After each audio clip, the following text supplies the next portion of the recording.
ሩታ እንግዲህ አብርሽና ኤርሜላ ይቅርታ ጠይቃለች። እንደዛም ታርቋል ማለት ነው። እውነት ለመናገር እንደዚህ ነው አሪፍ ነው ብዬ ነው ማስበው። እናንተ የተሰማችሁን አላቅም። ጥሩ ነው ብዬ ነው ማስበው። ከዚህ በኋላ ወደ ኋላ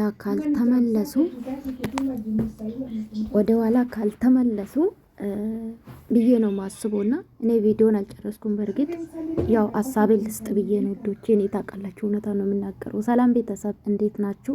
ደህና ናችሁ ወይ? አለው እግዚአብሔር ይመስገን። እንዳልኳችሁ ጥሩ ስሜት ላይ አይደለሁም። ይቅርታ ጥያቄ ጠየቃችሁ ልጆች አላችሁ። እኔ ውዶች ነገ እሰራላችኋለሁ። ኤፍሬም የሰራ ቪዲዮ አልገባንም ምንድን ነው እሱ የምትሉ አላችሁ። ጥያቄያችሁን እንግዲህ ቪዲዮን አይቼ እመልስላችኋለሁ። የኔ ውዶች ነገ እሰራላችኋለሁ እግዚአብሔር ከፈቀደ ማለት ነው።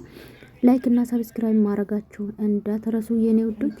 እንግዲህ ያው ቪዲዮ ታውቃላችሁ እኔ አላመጣም ከዚህ በኋላ ታውቃላችሁ። መጠቀም ስላልፈለኩ ለምን ዩቲዩብ ተመቶ ስላለ ሌላ ደግሞ ጭንቀት አልፈለኩምና አበረታቱ። ላይክ እና ሰብስክራይብ አድርጉ ማለት ነው። ዛሬ እንግዲህ እንደ ቪዲዮ እንዳያችሁ አብርሽ ቤት ነው እንግዲህ መግባ ሰርታ ሩታ የመጣችሁ ማለት ነው። እኔ ቅርታ አድርግ ማለት ሩታ የተናገረችው ነገር አለ። እነሱን ህይወት አረበሽኩ ስትል ነበርና ምንም የነሱ ህይወት ውስጥ ገብቼ አልነበርም ምናምን ስትል ነበር። ስለኔ ብዙ ነገር ያወራ ስትል ነበርና በጣም ነው ይገርመኝ። ቪዲዮ እኮ አለ ሩታ የኔ እናት። በእርግጥ ያንቺም ላይፍሽ ትክክለኛ ላይፍ ከጀመርሽ መልካም ህይወት ይገጥምሽ። እኔ እናት ሴት ነሽ። እኔ በእርግጥ ክፉ ቃል አላወራሁትም።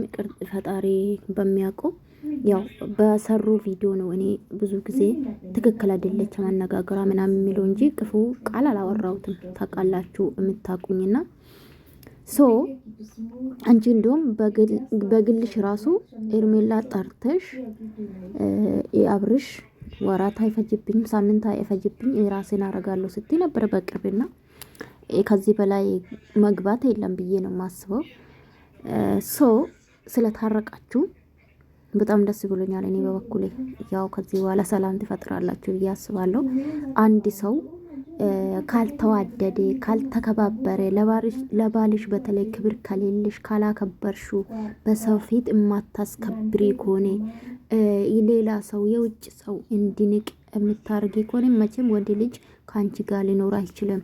በተቃራኒ ወንድም ወይም ባለቤት ራሱ ሚስቱን በሰው ፊት ማስከብር ከሆነ የማይወዳት ወይም ደግሞ የማይከባበሩ ከሆነ የምናናቁ ከሆነ በሰው ፊት በተለይ የቤት ነው። ሴት ልጅ ብዙ ገበና ትችላለች። ለትዳሯ ስትል ብዙ ገበና ትሸፍናለች። እና እናንተ ጋር ደግሞ እሱን አላየሁትም። እንዲሁም አብርሽ ምንም የተናገረው ስለ ሩታ አንድ ቀን ክፉ ቃል አውርቶ አቅም በነገራችን ላይ ይሄን ባህሪ በጣም ነው ማደንቅለትና ስለዚህ ሩታ የሰው ልጅ ይዋደዳል፣ ይፋቀራል፣ ይዋለዳል። ሶ መለያየት ደግሞ በእናንተ አልተጀመረም። እናንተ በጣም አርዘማችሁ እንጂ ሶ ያው አንቺም የራስሽን ላይፍ ጀምረሻል። የራስሽን ላይፍ ቀጥ አድርገሽ ካለፈ ህይወት ተምረሽ ለምትወጂ አፍቃሪሽ ክብር ሰጠሽ። ይሄ ዝም ብለሽ ሚዲያ ላይ የምትንጫጭ ሳይሆን ላይፍሽን ኖረሽ ለተመልካችሽ ማሳየት አለብሽ። ካለፈ ህይወት መማር አለብሽ ብዬ አስባለሁ። አብርሽን በተቃራኒ በሰው ግፊት ውስጥ ትዳር ውስጥ ገብተ ሳይሆን እሷ በምታከብር ኤርሜላ በምታከብር ልክ አንተ አክብረን መኖር አለባችሁ ብዬ ነው ማስበው። ከዚህ በኋላ ለተመልካች የተሻለ ነገር ነው ማሳየት ያለባችሁ። መፍታታችሁ ጥሩ ነው ብዬ ነው ማስበው።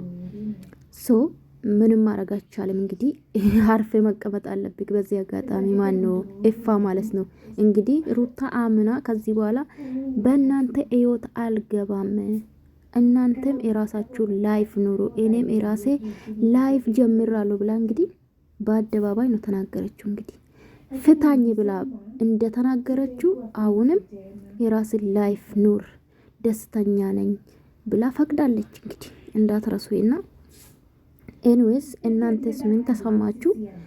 የራሳችሁን አስተያየት ሀሳባችሁን መስጠት ትችላላችሁ ማለት ነው። ወዶች እኔ ስለታረቁ ደስ ብሎኛል። ሌላ ደግሞ ሌላ ጣጣ እንዳታመጡብን። ወዳችኋለሁ። ላይክ ሰብስክራይብ ማድረጋችሁን እንዳትረሱ። ባይ ባይ።